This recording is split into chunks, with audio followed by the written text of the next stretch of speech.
Bak neler oldu,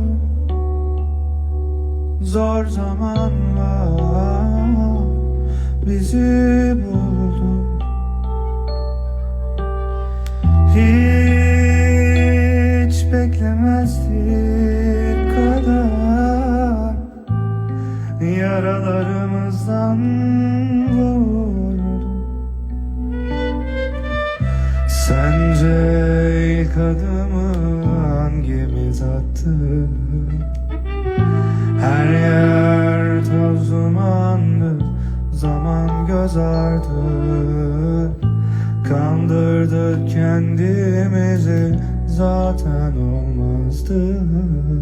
Belki bir oyundu ama canımız yandı.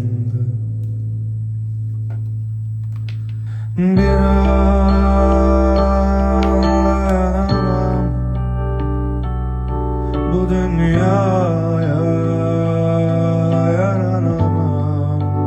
Gitme sonum olur diyenlerin kalbin yalan, vedam yalan.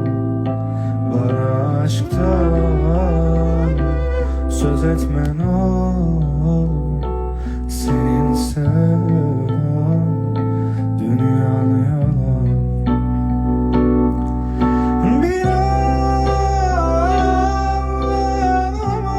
dayanamam bu dünyaya, yaranamam.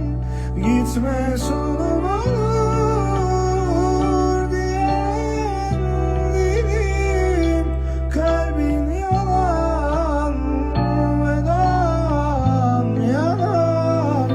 Bana aşktan söz etme ne